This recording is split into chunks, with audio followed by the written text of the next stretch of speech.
সমন্বয়ের অ্যাফিলিয়েটেড আমরা রাজ্যব্যাপী আমরা সিদ্ধান্ত নিয়েছি আমাদের রাজ্য কমিটি যে আমরা জনগণের প্রয়োজনীয় দাবি নিয়ে এবং এলাকার দাবি নিয়ে এবং মানুষের জনজীবনের জরুরি দাবি নিয়ে আমরা সদর এসডিএম ডিএম বিডিও সবার কাছে আমরা আমাদের দাবি সনদ আমরা পেশ করব।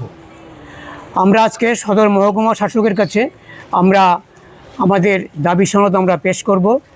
আমাদের দাবিগুলোর মধ্যে আছে সদর মহকুমা এলাকায় টুয়েপের কাজ নিয়মিত দিতে হবে এবং দৈনিক হাজিরা 600 টাকা করতে হবে এবং বৎসরে 200 দিনের কাজ গরিব মানুষের জন্য এটা চালু করতে হবে। এখন যে কোনো কাজ করতে গেলে এটা 200 টাকা 150 টাকা হাজিরা হয় না, এখন 600 টাকার নিচে দ্রব্যমূল্য বৃদ্ধির সাথে সামঞ্জস্য রেখে এটা 600 টাকা দাবি আমরা রেখেছি। আমাদের দ্বিতীয় দাবির মধ্যে আছে গরিব সবাসুন্দর অংশের লোক যারা এবং অন্য অন্য তফসিলি গরিব অংশের যারা গৃহহীন, যারা বাড়িঘর করতে পারছে না, প্রধানমন্ত্রী আবাস যোজনায় তাদেরকে অবিলম্বে ঘর দিতে হবে এবং এই আবাস যোজনা গৃহ নির্মাণের জন্য কমপক্ষে 5 লক্ষ টাকা দিতে হবে এবং সব কিছু দাম বেড়েছে, ইট সিমেন্ট রড বালি সব কিছু দাম বেড়েছে। 5 লক্ষ টাকা মিনিমাম দিতে হবে। তাও 5 লক্ষ টাকা যে পর্যাপ্ত হয় না, তার মধ্যে আমরা 5 লক্ষ টাকা দাবি করছি। লন্ডিদ্বীপ অংশের যারা লোক তাদের ব্যবসা করার জন্য সরকারি স্টল দিতে হবে এবং ব্যবসার জন্য ন্যূনতম সহজ শর্তে এসসি কর্পোরেশন থেকে লোন দিতে হবে এবং গরিব লন্ডিদ্বীপীদের বিগত সরকারের আমলে বিনামূল্যে লন্ডির সরঞ্জাম দেওয়ার ব্যবস্থা ছিল।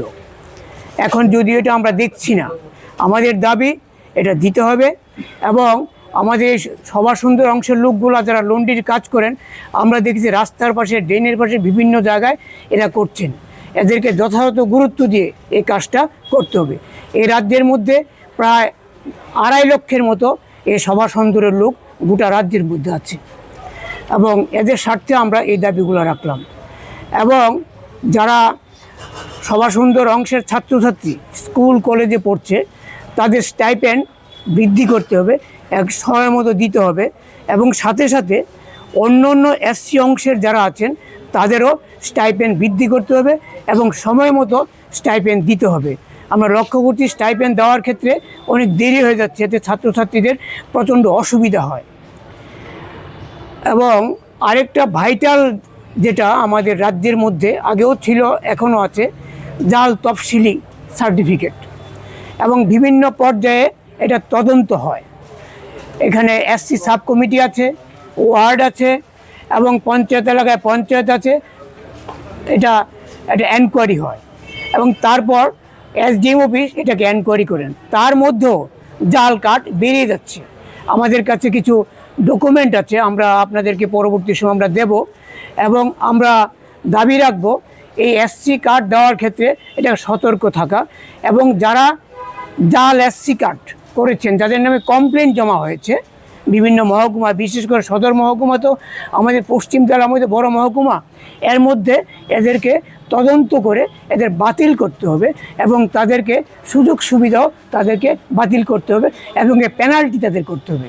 এবং অর্থ দপ্তরের একজন অফিসার দীর্ঘ বছর চাকরি করলেন, শেষ পর্যন্ত আমিও এসসি ওয়েলফেয়ারের চেয়ারম্যান ছিলাম এবং আমরা শেষ পর্যন্ত ওকে বাতিল করে ওর সমস্ত সুযোগ বাতিল করা হয়েছে, সরকার বাতিল করেছেন এবং তার জরিমানাও হয়েছে। এরকম দৃষ্টান্তমূলক করার জন্য আমাদের দাবি রইল। 7 নম্বর যেটা দাবি, আমরা লক্ষ্য করছি একটু বৃষ্টি হলেই শহরে জল জমে যায় এবং এই জল দ্রুত নিষ্কাশনের ব্যবস্থা করতে হবে এবং এই নোংরা জল জমে জনজীবনকে বিপর্যস্ত করছে এবং এর থেকে জনগণকে শহরবাসীকে মুক্তি দেওয়ার জন্য অবিলম্বে ব্যবস্থা করতে হবে। আরও বেশি মেশিন চালু করা, ড্রেনগুলো সংস্কার করা এবং সমস্ত কিছু ময়লা পরিষ্কার করা। এবং আমরা লক্ষ্য করছি যে বর্ষা চলে এসছে, এখনও ড্রেনের কাজ বিভিন্ন জায়গায় চলছে। আমরা আবেদন করব প্রশাসনের কাছে যে এগুলা অবিলম্বে শেষ করে মানুষকে এই নোংরা জল থেকে মুক্তি দেওয়া। 8 নম্বর দাবির মধ্যে, এটা আপনারা সবাই জানেন, এ রাজ্যের মানুষরা প্রচণ্ড ভোগ করছেন শহরে ট্রাফিক জ্যাম। আপনার অফিস টাইমে এদিকে আমাদের যে সার্কিট হাউস থেকে এদিকে বটতলা পর্যন্ত একটা প্রচণ্ড ট্রাফিক জ্যাম হয়। আর একটা ট্রাফিক জ্যাম হয় সন্ধ্যার দিকে, ঘন্টার পর ঘন্টা। এই ট্রাফিক জ্যাম থেকে মুক্ত করার জন্য ব্যবস্থা করতে হবে। রাজ্যের আইন শৃঙ্খলা উন্নত করা সহ ছিনতাই বন্ধ করতে হবে। 2018 সালের পর যেসব পরিবার রাজনৈতিক কারণে ক্ষতিগ্রস্ত হয়েছেন তাদেরকে যথাযথ ক্ষতিপূরণের ব্যবস্থা করতে হবে। এবং আমরা লক্ষ্য করছি যে মহিলারা বেরিয়েছেন, গলা থেকে হার নিয়ে যাচ্ছে, নানান রকম আইন শৃঙ্খলা অবনতি হচ্ছে, এবং এটা জনজীবনের জন্য এটা শুভ নয়। এবং সরকারও বলছেন সুষ্ঠু প্রশাসন, আমরা সুশাসন, আমরা বলবো পুলিশকে আরও সক্রিয় করে এটা অবিলম্বে বন্ধ করতে হবে। এবং আগে পুলিশের মধ্যে বিচ ব্যবস্থা পরিচালনা ছিল, এরা এই বাইক দিয়ে বিভিন্ন জায়গায় ঘুরতো, করতো। এখন কিন্তু আমরা এই জায়গাটা কিন্তু আমরা শহরের মধ্যে এবং পৌর এলাকায় এবং আমাদের গ্রাম এলাকার মধ্যে, যেটি নগর পঞ্চায়েত এলাকা, আমরা এটা দেখছি না।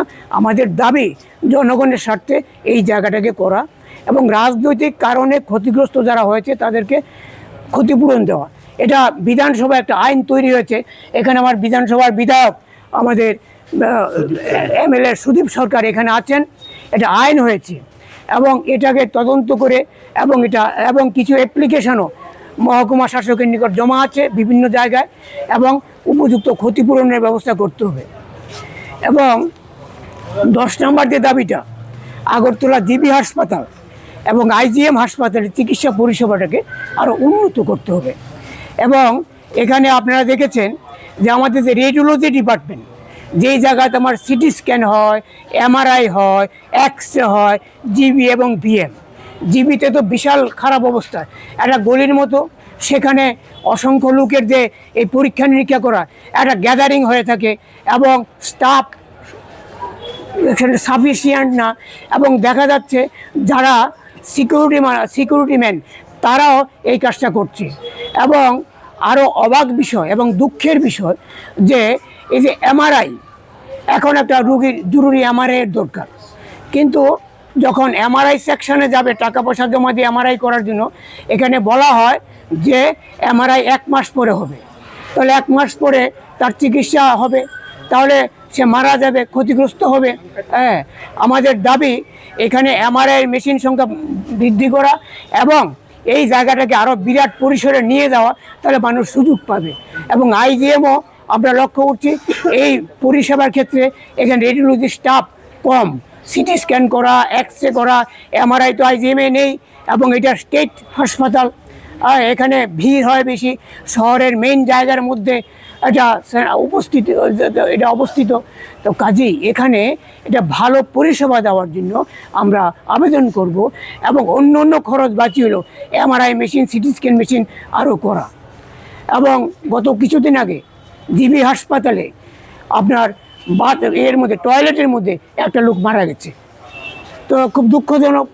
এবং এখানে আমরা দেখছি যেখানে আমাদের গর্ভবতী মহিলাদের, যেখানে আমাদের সিজার করা গাইনো অপারেশন, এখানে আপনারা গিয়ে দেখবেন এখানে বসার কোনো উপায় নেই, রুগীর পার্টে বসার কোনো উপায় নেই, ফ্যান ঘুরে না, লাইট নেই। আমরা ব্যক্তিগতভাবে আমাদের তরফ থেকে আমরা এই জিবি হাসপাতালের যে তৎকালীন সুপারিনটেন্ডেন্ট শঙ্কর চক্রবর্তী মহোদয়, ওনার কাছে আমরা দাবি রেখেছিলাম। এবং স্বাস্থ্য দপ্তরের যে আমাদের কমিশনার সেক্রেটারি আমাদের কিরণ গিত্ত সাহেব, ওনার কাছে আমরা বলেছিলাম যে এই জায়গাটাকে আপনার মানুষকে মুক্তি দিন, এই জায়গাটা করার জন্য আমরা দাবি। এবং 10 নম্বর যেটা দাবি, প্রতিটি গরিব পরিবারকে 100 ইউনিট বিদ্যুৎ ফ্রি দেওয়া। এবং বিদ্যুতের দাম বাড়ছে, স্মার্ট মিটারের ফলে আমরা শুনছি যে অনেক সময় বিল বেশি আসছে, গরিব মানুষের ক্ষতি হচ্ছে, অসুবিধা হচ্ছে। 100 ইউনিট বিদ্যুৎ ফ্রি দেওয়া। এবং এখন তো 5 কেজি চাল ফ্রি দেওয়া হয়।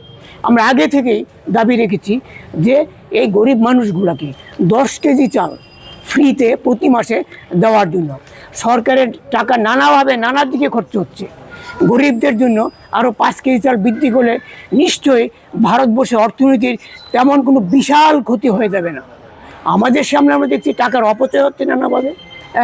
কাজে আমাদের অনুরোধ থাকবে গরিবদের কল্যাণের জন্য আরও 5 কেজি বৃদ্ধি করে মোট 10 কেজি চাল দেওয়া। এবং আরেকটা দাবি হচ্ছে জাত ভিত্তিক গণনা করা এবং ত্রিপুরায় আরও একটি লোকসভা আসন বৃদ্ধি করে এটা তফসিলি জাতির জন্য রিজার্ভ করার ব্যবস্থা করতে হবে। আমরা এই দাবির ভিত্তিতে মহকুমা শাসক এবং রাজ্যের বিভিন্ন জায়গায় আমাদের প্রশাসনে যারা আছেন তাদের কাছে এই দাবি নিয়ে আমরা যাচ্ছি, লড়াই করছি। আমাদের দাবি পূরণ না হলে আমরা আগামী দিনে আমরা সভা সুন্দর উন্নয়ন সমিতি, মৎস্যজীবী ইউনিয়ন, চর্মজীবী ইউনিয়ন, হরিজন উন্নয়ন